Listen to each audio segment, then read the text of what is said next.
ದಕ್ಷಿಣ ಭಾರತದ ಕುಂಭಮೇಳ ಆರಂಭಗೊಂಡಿದೆ. ಸುತ್ತಮುತ್ತಲ ಜಿಲ್ಲೆಗಳಿಂದ, ಈ ರಾಜ್ಯದಿಂದ, ನೆರೆಯ ರಾಜ್ಯಗಳಿಂದ ಲಕ್ಷಾಂತರ ಜನ ಸಾಗರೋಪಾದಿಯಲ್ಲಿ ಕೊಪ್ಪಳದ ಗವಿಮಠಕ್ಕೆ ಬರ್ತಾ ಇದ್ದಾರೆ. ಸಂಜೆ ನಡೆಯುವ ರಥೋತ್ಸವವನ್ನು, ಮಹಾರಥೋತ್ಸವವನ್ನು ಕಣ್ಣು ತುಂಬಿಕೊಳ್ಳೋದು ಇಲ್ಲಿನ ಭಕ್ತರದ್ದ ಅಭಿಲಾಷೆ ಆಗಿರುತ್ತದೆ. ಅದಕ್ಕಿಂತ ಮೊದಲು ಸುತ್ತಮುತ್ತಲಿನ ಗ್ರಾಮಗಳಿಂದ ನಡೆದುಕೊಂಡು ಕಾಲ್ನಡಿಗೆಯಲ್ಲಿ ಸೇವೆ ಸಲ್ಲಿಸಬೇಕು ಅನ್ನುವಂಥ ಕಾರಣಕ್ಕಾಗಿ ಕಾಲ್ನಡಿಗೆಯಲ್ಲಿ ಭಕ್ತರು ಬರ್ತಾರೆ. ಈಗಾಗಲೇ ಕಾಲ್ನಡಿಗೆಯಲ್ಲಿ ಬಂದಂಥ ಭಕ್ತರು ಮಠವನ್ನು ಪ್ರವೇಶ ಮಾಡಿದ್ದಾರೆ. ಅದರ ಜೊತೆಗೆ ಇಲ್ಲಿ ದೀರ್ಘದಂಡ ನಮಸ್ಕಾರ ಮಾಡುವಂಥ ಒಂದು ಪದ್ಧತಿ ಕೂಡ ಇದೆ. ಆ ಮೂಲಕನೂ ಭಕ್ತರು ಸೇವೆ ಸಲ್ಲಿಸ್ತಾರೆ. ಈಗ ಇದೆಲ್ಲ ದೃಶ್ಯಗಳನ್ನು ನಿಮಗೆ ನಾವು ತೋರಿಸ್ತಾ ಹೋಗ್ತೇವೆ. ಮತ್ತು ಗವಿಮಠದ ಪರಂಪರೆ, ಇತಿಹಾಸ, ಇದರ ಶ್ರದ್ಧಾ ಭಕ್ತಿ ಯಾವ ರೀತಿಯಾಗಿರುತ್ತೆ ಜಾತ್ರೆಯ ಈ ದಿನ ಅನ್ನೋದನ್ನು ಎಲ್ಲವನ್ನೂ ನಾನು ನಿಮಗೆ ತೋರಿಸ್ತಾ ಹೋಗ್ತೀನಿ. ಅದ್ರ ಜೊತೆಗೆ ಮಠದ ಇತಿಹಾಸ ಪರಂಪರೆಯನ್ನು ತಿಳಿಸ್ಕೊಡೋದಕ್ಕೆ ನಮ್ಮ ಜೊತೆಗೆ SM ಕಂಬಾಳಿ ಮಠರು, ಇವರು ನಿವೃತ್ತ ಪ್ರಾಚಾರ್ಯರು, ಅವ್ರು ನಮ್ಮ ಜೊತೆ ಇರ್ತಾರೆ. ಅವರು ಈ ಮಠದ ಇತಿಹಾಸವನ್ನು ಹೇಳ್ತಾರೆ. ನಮಗೆ ಈಗ ಗೊತ್ತಿರೋ ಮಟ್ಟಿಗೆ ಕಂಬಾಳಿ ಮಠ ಸರ್ 12ನೇ ಶತಮಾನದ ಪೂರ್ವ ಭಾಗದಲ್ಲಿ ಮಠ ಸ್ಥಾಪನೆ ಆಯಿತು. ರುದ್ರಮುನಿ ಶಿವಯೋಗಿಗಳು ಮಠವನ್ನು ಸ್ಥಾಪನೆ ಮಾಡಿದರು. ಅಲ್ಲಿಂದ ಪರಂಪರೆ ಬೆಳೆದು ಬಂದ ಬಗೆಯನ್ನು ನೀವು ಹೇಳೋದಾದರೆ? ಈ ಪರಂಪರೆಯಲ್ಲಿ 18 ಮಂದಿ ಮಹಾಸ್ವಾಮಿಗಳು ಈ ಗವಿಮಠಕ್ಕೆ ಆಗಿದ್ದಾರೆ. ಅದರಲ್ಲಿ ಬರ್ತಕ್ಕಂಥವ್ರ ಪರಂಪರೆ 11ನೇ ಮಹಾಸ್ವಾಮಿಯವರು ಗವಿಸಿದ್ದೇಶ್ವರ ಮಹಾಸ್ವಾಮಿಗಳು. ಗವಿಸಿದ್ದೇಶ್ವರ ಮಹಾಸ್ವಾಮಿಗಳು 1ನೇ ಮಹಾಸ್ವಾಮಿಗಳು ಸಂಸ್ಥಾಪಕ ಅಂತಕ್ಕಂಥ ಜನರ ಭಾವನೆ ಇಲ್ಲ. ಆದ ಕಾರಣ ಅಂದರೆ ಅವರು ಸಮಾಜಮುಖಿ, ಧಾರ್ಮಿಕ, ಸಾಹಿತ್ಯಿಕ ಕಾರ್ಯಗಳು ಮಾಡೋದ್ರಿಂದ ಅವರ ಹೆಸರು ಚಿರಸ್ಥಾಗಿದೆ. ಕೊಪ್ಪಳ ಭಾಗದೊಳಗೆ, ಕೊಪ್ಪದ ಎಲ್ಲ ಕೊಪ್ಪ ನಾಡಿನೊಳಗೆ ಅಂದರೆ ಪ್ರತಿಯೊಂದು ಮನೆಯಲ್ಲಿ ಗವಿಸಿದ್ದವ್ವ, ಗವಿಸಿದ್ದಪ್ಪ ಅಂತ ಹೆಸರುಗಳು ಚಿರಸ್ಥ. ಅಷ್ಟು ಸಮಾಜಮುಖಿ ಕಾರ್ಯಗಳು ಮಾಡೋದರಿಂದ ಗವಿಸಿದ್ದರ ಮಹಾಸ್ವಾಮಿ ಹೆಸರು ಚಿರಸ್ಥಾಗಿದೆ. ಈ ಪರಂಪರೆಯಲ್ಲಿ ಸಾಯಿ ಬಂದಂಥ ಇವತ್ತು ಇರ್ತಕ್ಕಂಥ ಸ್ವಾಮಿ 18 ಮಹಾಸ್ವಾಮಿಗಳು ಗವಿಸಿದ್ದೇಶ್ವರ ಮಹಾಸನ್ನಿಧಿಯವರು. ಈಗಿನ ಮಹಾಸ್ವಾಮಿಗಳಿಗೆ ಬರೋದಕ್ಕಿಂತ ಮೊದಲು ಇಲ್ಲಿ ಗುರುವಿನ ಎದರನೇ ಶಿಷ್ಯ ಜೀವಂತ ಸಮಾಧಿಯಾದಂಥ ಒಂದು ವಿಭಿನ್ನ ವೈಶಿಷ್ಟ್ಯಪೂರ್ವವಾದಂಥ ಒಂದು ಇತಿಹಾಸ ನಮಗೆ ಸಿಗ್ತದೆ. ಯಾವ ಮಠದಲ್ಲಿನೂ ಕೂಡ ಇಂಥದ್ದೊಂದು ಇತಿಹಾಸ ನಾವು ಕೇಳೋದಕ್ಕೆ ಸಿಗೋದಿಲ್ಲ. ಅದರ ಬಗ್ಗೆ ಹೇಳೋದಾದರೆ, ಈ ಮಠದ ಪರಂಪರೆ ಬಂತವರು 10ನೇ ಮಹಾಸ್ವಾಮಿ ಚನ್ನಬಸವ ಮಹಾಸ್ವಾಮಿಗಳು, ಅವರ ಶಿಷ್ಯರು ಗವಿಸಿದ್ದೇಶ್ವರ ಮಹಾಸನ್ನಿಧಿಯವರು. ಗವಿಸಿದ್ದೇಶ್ವರ ಮಹಾಸ್ವಾಮಿಗಳ ಅತ್ಯಂತ ಕಾರ್ಯವನ್ನು ಮನಗಂಡು ಆ ಗುರುಗಳಾಗಿರ್ತಕ್ಕಂಥ ಚನ್ನಬಸವ ಮಹಾಸ್ವಾಮಿ ಹೇಳ್ತಾ ಇದ್ದಾರೆ, ಏನಪ್ಪ ಗವಿಸಿದ್ದೇಶ್ವರ, ನೀನು ಬಂದ ಒಳ್ಳೆಯ ಸಾರ್ಥಕ ಕಾರ್ಯ ಮಾಡ್ತಾ ಇದ್ದೀಯ. ಆ ಕಾರಣಕ್ಕಾಗಿ ನಾಳಿನ ದಿವಸ ನಾವು ಲಿಂಗೈಕ್ಯರು ಆಗ್ತೀವಿ ಅನ್ನೋ ಮಾತನ್ನು ಕೇಳಿದಾಗ ಗವಿಸಿದ್ದೇಶ್ವರ ಮನನೊಂದುಕೊಂಡು ಗುರುಗಳ ಸೇವೆ ಅಲಭ್ಯ ಅಂತ ತಿಳ್ಕೊಂಡು ಗುರುಗಳಿಗೆ ನಿರ್ಮಾಣವಾಗಿರ್ತಕ್ಕಂಥ ಗದ್ದಿಗಳಿಗೆ, ಕರ್ತೃಗದ್ದಿಗಳಿಗೆ ದಾನವನ್ನು ಮಾಡುತ್ತಾ, ಯೋಗವನ್ನು ಮಾಡುತ್ತಾ, ಯೋಗದಲ್ಲಿ ಲಿಂಗದೊಳಗೆ ಲಿಂಗೈಕ್ಯರಾಗಿರ್ತಕ್ಕಂಥವ್ರು ಗವಿಸಿದ್ದೇಶ್ವರ ಮಹಾಸನ್ನಿಧಿಯವರು. ಜೀವಂತ ಸಮಾಜ ಸಂಯುಕ್ತ ಗವಿಸಿದ್ದೇಶ್ವರ ಮಹಾಸನ್ನಿಧಿಯವರು. ಯಾವಾಗ ಅವರು ಲಿಂಗೈಕ್ಯರಾದರು ಅಂದಿನಿಂದ ಜಾತ್ರಾ ಮಹೋತ್ಸವ ನಡೆದು ಬಂದಿದೆ. 1816 ಇಸ್ವಿಯಲ್ಲಿ ಲಿಂಗೈಕ್ಯರಾದರು ಗವಿಸಿದ್ದೇಶ್ವರ ಮಹಾಸನ್ನಿಧಿಯವರು. ಅಂದಿನಿಂದ ಇಂದಿನವರೆಗೂ ಜಾತ್ರಾ ಮಹೋತ್ಸವ ನಡ್ಕೊಂಡು ಬಂದಿದೆ. ಇವತ್ತಿನ ದಿವಸ 208ನೇ ಜಾತ್ರಾ ಮಹೋತ್ಸವ. ಜಗತ್ತಿನೊಳಗೆ, ಕೊಪ್ಪಳದ ನಾಡೊಳಗೆ, ಕನ್ನಡದೊಳಗೆ ಯಾರೂ ಈ ಥರ ಒಂದು ಜೀವಂತ ಸಮಾಜ ಆಗಿರ್ತಕ್ಕಂಥ ಇತಿಹಾಸ ನಮ್ಮಲ್ಲಿ ಬರೋದಿಲ್ಲ. ಸಜೀವ ಸಮಾಜ ಅಂತಂದರೆ ಗವಿಸಿದ್ದೇಶ್ವರ ಮಹಾಸನ್ನಿಧಿಯವರು. ಈಗಿನ ಸ್ವಾಮಿಗವರು ಆ ಒಂದು ಪರಂಪರೆನ ಮುಂದುವರಿಸಿಕೊಂಡು ಬಂದಿದ್ದಾರೆ. ಈಗ ನಿಮ್ಮನ್ನ ಹತ್ರ ಮಾತಾಡಿಸ್ತೀರಿ. ಎಲ್ಲಿಂದ ಬಂದಿದ್ರಿ? ಎಮ್ಮಿಗ್ನೂರ್ಲಿಂದ ಬಂದಿದ್ದೀವಿ ಸರ್. ಎಲ್ಲಿಂದ ನಡ್ಕೊಂಡು ಬಂದ್ರು? ಹೆಂಗ ಬಸ್ಸಿಗೆ ಬಂದಿದ್ದೀವಿ ಸರ್. ಎಮ್ಮಿಗ್ನೂರ್ಲಿಂದ ಪ್ರತಿ ವರ್ಷ ಬರ್ತೀರಿ? ಇಲ್ಲ, ಇದೇ ವರ್ಷ ಮೊದಲು ಬಂದು ನೋಡಿಲ್ಲ ಬಹಳ ವರ್ಷದಿಂದ. ಹಂಗಾಗಿ ಬಂದು ಬಹಳ ಜನಸಂಖ್ಯೆ, ಸ್ವಚ್ಛತೆ ಆಗಲಿ, ದರ್ಶನ ವ್ಯವಸ್ಥೆ ಆಗಲಿ ಎಲ್ಲ ಚೆನ್ನಾಗೈತೆ. ಇನ್ನು ಮುಂದೆ ಒಳಗೆ ಹೋಗಿ ನೋಡ್ಬೇಕು ಅಲ್ಲಿ ಏನಾಗೈತೆ ಅನ್ನೋ ಕಾತರ. ಅದೇ ಎಮ್ಮಿಗ್ನೂರ್ಲಿಂದ ಬಂದಿದ್ದೀವಿ ನಾವು ಸಹಿತ. ಅಜ್ಜನ ಜಾತ್ರೆ ನೋಡಕ್ಕಾಗಿ ಬಂದಿದ್ದೀವಿ ನಾವು. ಅಜ್ಜನ ಜಾತ್ರೆ ನೋಡ್ಬೇಕಂತಾನೆ ಬಂದಿರಿ? ಹೌದ್ರಿ. Okay okay okay. ನೀವ್ ಎಲ್ಲಿಂದ ಬಂದಿರಿ? ನಾವು ಎಮ್ಮಿಗ್ನೂರ್ಲಿಂದ ಬಂದಿರಿ. ಎಲ್ಲ ಒಂದ ಊರಿಂದ ಬಂದ? ನಾವು ತೋರಣಗಲ್ಲಿಂದ ಬಂದಿವಿ ಸರ್. ತೋರಣಗಲ್ಲಿಂದ? ಹೌದು. ಏನು ಫಸ್ಟ್ ಟೈಮ್? ಇಲ್ಲ, ವರ್ಷ ಪ್ರತಿ ವರ್ಷನೂ ಬರ್ತೀರಿ? ಹೌದ್ರಿ. ಪ್ರತಿ ವರ್ಷ ಅಜ್ಜರ ದರ್ಶನ ಮಾಡ್ಕೊಂಡು ಹೋಗ್ತೀರಿ. ಅಷ್ಟೊಂದು ಭಕ್ತಿ ಇಲ್ಲೇ? ಭಾಳ ಭಕ್ತಿರಿ. ನೋಡ್ತಿರಲ್ಲ, ಇಷ್ಟೊಂದು ಲಕ್ಷಾಂತರ ಜನ ಗಟ್ಟಲೆ ಬರ್ತಾ ಇದಾರೆ. ಭಾಳ ಭಕ್ತಿ, ತುಂಬಾ ಭಕ್ತಿ ಅಜ್ಜರ್ದು. ನೀವು? ಮಾನ್ವಿಲಿಂದ ಬಂದಿ. ಮಾನ್ವಿಯಿಂದ ಪ್ರತಿ ವರ್ಷ ಬರ್ತೀರಿ? ಇಲ್ಲ, ಇದೇ ವರ್ಷ ಬಂದಿರೋದು. ನೋಡ್ಬೇಕು. ಏನ್ ಸಂಕಲ್ಪದೊಂದಿಗೆ ಬಂದಿರಿ? ಇಲ್ಲ, ಅಜ್ಜರು ನೋಡ್ಬೇಕಂತ ಬಂದ. ಅಜ್ಜರ ದೇವಸ್ಥಾನ ಮಾನ್ವಿಯಿಂದ ಬಂದ್ವಿ ಎಲ್ಲ. ಮಾನ್ವಿ. ಸೊ ಹೀಗೆ ಸಾಲುಗಟ್ಟಿ ಕರ್ತು ಗದ್ದಿಗೆ ದರ್ಶನಕ್ಕೆ ಇವರೆಲ್ಲ ಸಾಲುಗಟ್ಟಿ ನಿಂತಿರುವುದು. ಇದು ಸಂಜೆಯವರೆಗೆ ಹೀಗೆ ಲಕ್ಷಾಂತರ ಜನ ಇಲ್ಲಿ ದರ್ಶನವನ್ನು ಪಡೆದುಕೊಳ್ತಾರೆ. ಈ ಗವಿಸಿದ್ದೇಶ್ವರ ಗದ್ದುಗೆಯ ದರ್ಶನಕ್ಕೆ ಇಷ್ಟೊಂದು ಸಾಗರೋಪಾದಿಯಲ್ಲಿ ಜನ ಬರ್ತಿರುವಂಥದ್ದು. ಇದು ನೇರವಾಗಿ ಗದ್ದುಗೆಯ ದರ್ಶನವನ್ನು ಪಡೆದುಕೊಳ್ಳುವಂಥ ಸಾಗೋದಕ್ಕೆ ಈ ಸಾಲುಗಟ್ಟಿ ನಿಂತಿರುವಂಥದ್ದು. ಎಲ್ಲಿಂದ ಬಂದಿರಿ ಸರ್? ಇಲ್ಲೇ ಕೊಪ್ಪಳ ಸರ್. ಕೊಪ್ಪಳದವ್ರು. ಹೌದು ಸರ್. ನಿಮಗಂತೂ ಗವಿಸಿದ್ದೇಶ್ವರ ದಿನ ದರ್ಶನ ಹೌದು. ಇವತ್ತೇನು ವಿಶೇಷ? ಇವತ್ತು ಜಾತ್ರೆ ಅಲ್ಲ ಸರ್, ಹಾ. ಫುಲ್ ನೂರಾರು ಕೋಟ್ಯಾನ್ ಗಟ್ಲೆ ಜನ ಬಂದಾರ ಇವತ್ತು. ಹ್ಮ್. Very nice today. ಹೌದಾ? ಹಾ. ಹ್ಮ್. ಸರ್ ನಾವು ಒಟ್ಪುರಿಂದ ಬಂದಿವಿ ಸರ್. ಎಲ್ಲಿಂದ? ಪಾರ್ದನ ದರ್ಶನ ಮಾಡಿ ಬಂದಿವಿ ಸರ್. ಹಾ, ಹಾ. ಒಟ್ಪುರಿ ಕುದುರ್ಮತಿ ಸರ್. ಹಾ, ಹಾ, ಹಾ.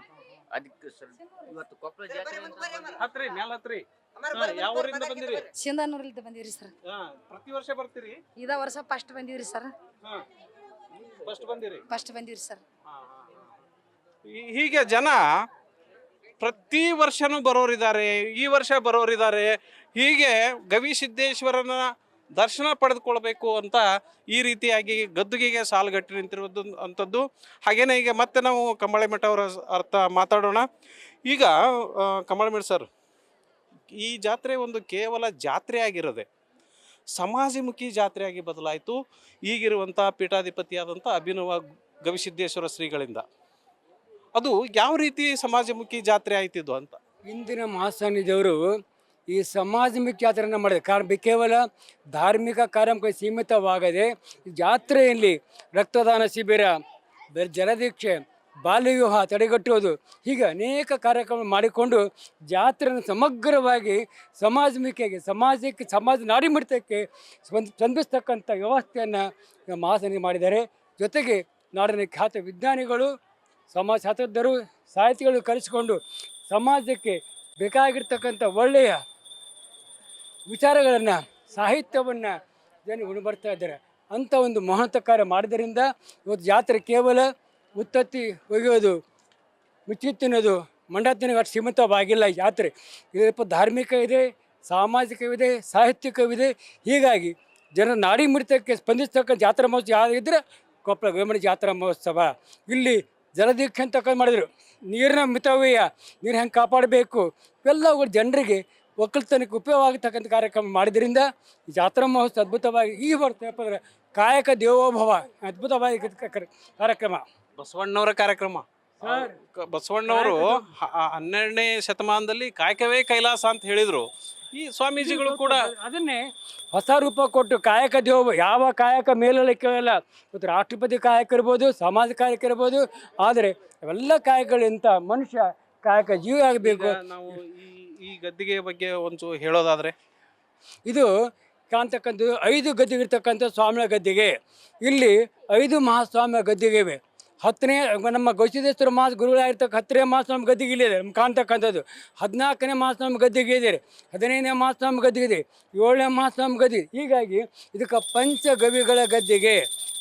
ಯಾಕಂದರೆ ಈ ಮಠಕ್ಕೆ 18 ಮಂದಿ ಸ್ವಾಮಿ ಆಗಿದ್ದಾರೆ.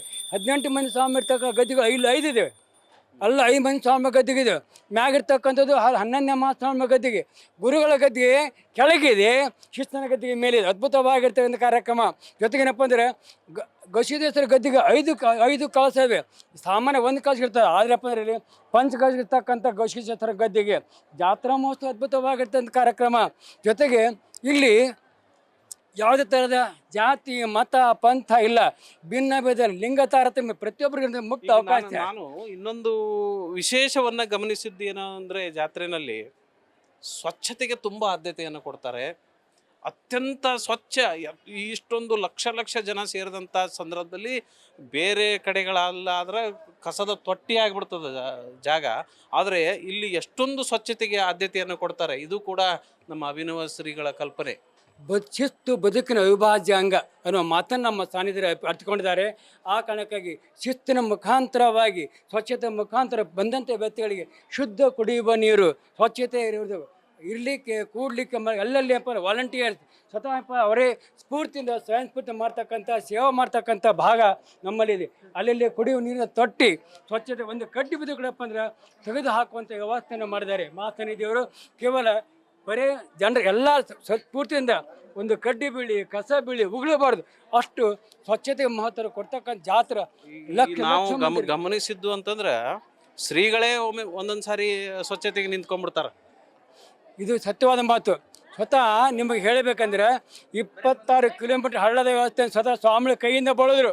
ನಮ್ಮ ಸ್ವಾಮಿ ಬರೀ ಕುರ್ಚಿ ಮೇಲೆ ಕೊಡು ಸಿಂಹಾಸ ಮೇಲೆ ಕೊಡೋದಿಲ್ಲ. ಇವತ್ತು ದಿವಸ ನಾಳೆ ದಾಸೋದ ಎಲ್ಲಿ ಊಟ ಮಾಡಿ ಬಿದ್ದಂಥ ತಾಟ್ರಲ್ಲಿ ಸ್ವಂತ ತೊಯ್ತಾರೆ. ಯಾಕಂದ್ರೆ ಹೇಳೋದಿಲ್ಲ, ಒಂದು ಕ್ರಿಯೆ ಮಾಡ್ತಕ್ಕಂಥ ಸ್ವಾಮಿಗಳು. ಭಕ್ತರನ್ನೊಂದು ಸ್ವಲ್ಪ ಮಾತಾಡ್ಸ್ಬಿಡೋಣ. ಎಲ್ಲಿಂದ ಬಂದ್ರಿ ಸರ್? ಸರ್ ನಾವು ಹರಿಹರದಿಂದ ಬಂದಿದ್ದೀವಿ ಸರ್. ಹಾಂ ಸರ್, ನಾವು ಪ್ರತಿ ವರ್ಷ ಬರ್ತೀವಿ ಸರ್. ಏನು ಸಂಕಲ್ಪದೊಂದಿಗೆ ಬಂದಿರಿ? ಸಂಕಲ್ಪ ಅಂತಲ್ಲ ಸರ್, ಒಟ್ಟು ಗವಿಸಿದ್ದೇಶ್ವರನ ದರ್ಶನ ಮಾಡಿ ಆಶೀರ್ವಾದ ತಗೋಬೇಕನ್ನೋದೇ ಒಂದು. ನೀವೆಲ್ಲಿಂದ ಬಂದಿರಿ? ನಾವು ಮಂಡ್ಯದಿಂದ ಬಂದೀವ್ರಿ. ಎಲ್ಲಿಂದ ರೀ? ಮಂಡ್ಯಗೇರಿ ರೀ. ಮಂಡ್ಲಗೇರಿ. ಪ್ರತಿ ವರ್ಷ ಬರ್ತೀರಿ? ಪ್ರತಿ ವರ್ಷ ಇಲ್ರಿ, ನಮ್ಮ ತಂದೆ ತೀರ್ಕೊಂಡು 6 ವರ್ಷ ಆತ್ರಿ. ಈ ವರ್ಷ ಯಾಕ ಮನ್ಸಿಗೆ ಬರ್ಬೇಕನ್ನೋದು ಅನ್ನಿಸ್ತೀರಿ, ಬಂದೀವ್ರಿ. ನೀವೆಲ್ಲಿಂದ ಬಂದಿರಿ? ಕೊಪ್ಪಳದವ್ರು. ಲೋಕಲ್. ನಿಮಗಂತೂ ಗವಿಸಿದ್ದೇಶ್ವರ ದಿನ ದರ್ಶನ ಕೊಡ್ತಾರೆ. ನೀವು ಕೊಪ್ಪಳ ತಳಕಲ್. ತಳಕಲ್ದಿಂದ ಪ್ರತಿ ವರ್ಷ ಬರ್ತೀರಿ? ಇದೇ ವರ್ಷ ಬಂದದ್ದು. ಸರ್ ನಾವು ಸಿಂಧನೂರು, ರಾಯಚೂರು ಡಿಸ್ಟಿಕ್ ಸಿಂಧನೂರಿಂದ. ಪ್ರತಿ ವರ್ಷ? ಇಲ್ಲ ಸರ್, ಇದೇ ಫಸ್ಟ್ ಟೈಮ್ ಬಂದಿರೋದು. ನಾವು ತಳಕಲ್ಲಿದ್ರ ಗಂಗಾವತಿ ಬದಾಮಿಂದ ಬಂದಿದ್ದೀವಿ. ಏನು ಸಂಕಲ್ಪ ಸರ್? ಎಷ್ಟು ವರ್ಷದಿಂದ ಬರ್ತೀರಿ? ಏನು ಕಂಡುಕೊಂಡಿರಿ? ಕನಿಷ್ಠ ಒಂದು 20 ವರ್ಷ ಆಯ್ತು ಸರ್. ಇಲ್ಲೇ ಇದೆ. 2004ರಿಂದ ಇಲ್ಲೇ ಇದ್ದೀವಿ. ನಾನು ಹೆಲ್ತ್ ಡಿಪಾರ್ಟ್ಮೆಂಟ್ ಕೆಲಸ ಮಾಡ್ತಿರೋದು. ಹೀಗಾಗಿ ಇಲ್ಲೇ ಪ್ರತಿ ವರ್ಷನೂ ನಾವು ಈ ಕಾರ್ಯಕ್ರಮದಲ್ಲಿ ಭಾಗವಹಿಸ್ತಿರ್ತೀವಿ. ಜನರಿಗೆ ಒಳ್ಳೇದು ಅವೇರ್ನೆಸ್ ಬಗ್ಗೆ ಹೇಳ್ತೀವಿ. ಇದು ಮಹತ್ವದ ಬಗ್ಗೆನೂ ಸ್ವಲ್ಪ ಜನರಿಗೆ ಹೇಳ್ತಾ ಇದ್ದೀವಿ ಸರ್. ಅಷ್ಟೇ. ಇಲ್ಲೇ ಇರ್ತೀವಿ. ಹೌದು ಸರ್. ಈ ವರ್ಷ ಸ್ಪೆಷಲ್ ದರ್ಶನ, ಜಾತ್ರೆ ಸಂದರ್ಭದಲ್ಲಿ ಸ್ಪೆಷಲ್ ದರ್ಶನ. ಹೌದು ಸರ್. ಇದು ಎಲ್ಲ ಕ್ಯೂ ಸಿಸ್ಟಮ್ ಆಗಿರೋದು. ಈ ಸರ ಇದೊಂದು ಸ್ಪೆಷಲ್. ಯಾಕಂದ್ರೆ ಪ್ರತಿ ವರ್ಷ ಏನಾಗ್ತಿದ್ರು ಹಾಗೆ ಹೋಗ್ತಾ ಇದ್ರು. ಈ ಸಲ ಇದೊಂದು ಕ್ಯೂ ಸಿಸ್ಟಮ್ ಮಾಡಿ ಎಲ್ಲರಿಗೂ ಜನರಿಗೆ ಒಳ್ಳೆ ಅನುಕೂಲ ಆಗಲಿ ಅಂತೇಳಿ ಇದೊಂದು ಮಾಡಿದ್ವಿ ಸರ್. ಇದೊಂದು ಒಳ್ಳೆ ಕಾರ್ಯಕ್ರಮ ಮಾಡಿದ್ವಿ sir. Okay sir, thank you sir. ಹೀಗೆ ಜನ ಸಾಲಾಗಿ ಬರ್ತಾರೆ. ಲಕ್ಷಾಂತರ ಜನ ಬರ್ತಾರೆ. ಕಂಬಳಿ ಮಠ ಅವ್ರ ಹತ್ರ ಮಾತು ಮುಂದುವರಿಸ್ತಾ ಮತ್ತೆ ಮಾತಾಡೋಣ. ಈ ಕೊನೆಯದಾಗಿ ನಿಮ್ಮ ಈ ಜಾತ್ರೆಯ ವಿಶೇಷತೆ ಬಗ್ಗೆ ಹೇಳೋದಾದ್ರೆ, ಈ ವರ್ಷದ ಜಾತ್ರೆಯ ವಿಶೇಷತೆ ಬಗ್ಗೆ ಹೇಳೋದಾದ್ರೆ, ಈ ವರ್ಷ ಮಾತನಿದರು ಕಾಯಕ ದೇವೋಭವ ಅನ್ನುವಂಥ ವಿಶೇಷವಾದ ಕಾರ್ಯಕ್ರಮ. ಮತ್ತು ಒಂದರ ಹೇಳ್ಬೇಕಂದ್ರೆ, ಇವತ್ತು ದಿವಸ ಅಂಗಗಳು ಸರಿಯಾಗಿರ್ತಕ್ಕಂಥ ವ್ಯಕ್ತಿಗಳಿಗೆ ಕನ್ಯೆಗಳು ವಿವಾಹ ಬಹಳ ಕಷ್ಟ. ಆದರೆ ವಿಕಲಚೇತನಾಗಿರ್ತಕ್ಕಂಥ ವ್ಯಕ್ತಿಗಳನ್ನು ಗುರುತಿಸಿಕೊಂಡು ರಾಜ್ಯದಲ್ಲಿ ಸುಮಾರು 20 ಜನರನ್ನು ವಿಕಲಚೇತನರನ್ನು ವಿವಾಹ ಮಾಡಿದ ಅಗದಿ ಭಾಳಷ್ಟು ಬರೆದಿರ್ತಕ್ಕಂಥ ಸಂಗತಿ. ಯಾರೂ ಈ ಥರ ಮಾಡೋದಿಲ್ಲ. ಎಲ್ಲ ಜನಪ ಅಂದರೆ ಕೇವಲ ಉಡಿ ತುಂಬೋದು, ಕುಂಕುಮ ಮಾತು. ಆದರೆ ವಿಶೇಷವಾಗಿ ವಿಕಲಚೇತನರನ್ನು ರಾಜ್ಯ ಮಟ್ಟದಲ್ಲಿ ಅಂತಾರಾಷ್ಟ್ರೀಯ ಮಟ್ಟದಲ್ಲಿರ್ತಕ್ಕಂಥ ಜಗತ್ತಿಂದ ಗುರುತಿಸಿಕೊಂಡು ಅವ್ರನ್ನ ಕರ್ಕೊಂಡ್ಬಂದು ವಿವಾಹ ಮಾಡಿ ಅವರಿಗೆ ಸ್ವತಂತ್ರವಾಗಿ ಬದುಕು ಸಾಗಿಸಲಿಕ್ಕೆ ವ್ಯವಸ್ಥೆ ಮಾಡಿದ್ದಾರೆ. ವಿಕಲಚೇತನರಿಗೆ ಜೆರಾಕ್ಸ್ ಅಂಗಡಿ ಇರ್ಬೋದು, ಟೈಪಿಂಗ್ ಇರ್ಬೋದು. ಹಿಂಗೆ ಅವರು ಸ್ವತಂತ್ರ ಬದುಕಲಿಕ್ಕೆ ತಮ್ಮ ಕಾಲ ಮೇಲೆ ನಿಂತು ಬದುಕಬೇಕು. ನಿರುದ್ಯೋಗ ನಿರ್ಮೂಲನೆ ಜೊತೆಗೆ ಅಂಗವಿಕಲ ಅಂತ ಶಬ್ದ ಬಳಸಬಾರದು. ನಾವು ವಿಕಲಚೇತನರಿಗೆಪ್ಪ ಅವರಿಗೆ ಸ್ವತಂತ್ರ ಬದುಕಬೇಕು, ಜೀವನ ಅಂತ ಒಂದು ವ್ಯಕ್ತಿತ್ವವನ್ನು ನಿರ್ಮಾಣ ಮಾಡ್ತಕ್ಕಂಥ ಇದು ಸಮಾಜಮುಖಿ ಜಾತ್ರೆ. ಇಂಥ ಒಂದು ಕಾರ್ಯಕ್ರಮವನ್ನು ಮಾಡಿದವರು ನಮ್ಮ ಗವಿಸಿದ್ದೇಶ್ವರ ಮಾಸ ವಿಶೇಷವಾಗಿರ್ತಕ್ಕ ಕಾರ್ಯಕ್ರಮ ಮಾಡಿದ್ದಾರೆ. ಧನ್ಯವಾದಗಳು ಸರ್. ಸೊ ಹೀಗೆ ಕೊಪ್ಪಳದ ಗವಿಸಿದ್ದೇಶ್ವರ ಜಾತ್ರೆ ಕೇವಲ ಜಾತ್ರೆಯಾಗಿ ಉಳಿದಿಲ್ಲ, ಇದೊಂದು ಸಮಾಜಮುಖಿ ಜಾತ್ರೆಯಾಗಿದೆ. ಇಲ್ಲಿ ಮನುಷ್ಯನಿಗೆ, ಈ ಸಮಾಜಕ್ಕೆ ಅಗತ್ಯ ಇರುವಂಥ ಆಚರಣೆಗಳನ್ನು ಜಾರಿಗೆ ತರೋದು ಮತ್ತು ಸಮಾಜದಲ್ಲಿ ಅನಿಷ್ಟ ಪದ್ಧತಿಗಳೇನಿದ್ದಾವೆ ಅವುಗಳ ನಿರ್ಮೂಲನೆ ಮಾಡೋದು ಈ ಜಾತ್ರೆಯ ಮೂಲಕ ಈ ಮಠದ ಪೀಠಾಧಿಪತಿ ಗವಿಸಿದ್ದೇಶ್ವರರು ಮಾಡ್ತಾ ಇರೋದು ವಿಶೇಷ. ಇದೇ ಕಾರಣಕ್ಕೆ ಈ ಜಾತ್ರೆ ವಿಶೇಷವಾಗಿ ಬೇರೆ ಬೇರೆ ಜಾತ್ರೆಗಳಿಗಿಂತ ಈ ಜಾತ್ರೆ ವಿಶೇಷವಾಗಿ ನಿಲ್ಲುತ್ತೆ. ಕ್ಯಾಮ್ರಾಮನ್ ಪ್ರಕಾಶ್ ಜೊತೆ Prakash Nulvi, news first, Koppal. News first ನಿರ್ಭೀತಿಯಿಂದ ನಿಮ್ಮ ಪರವಾಗಿ.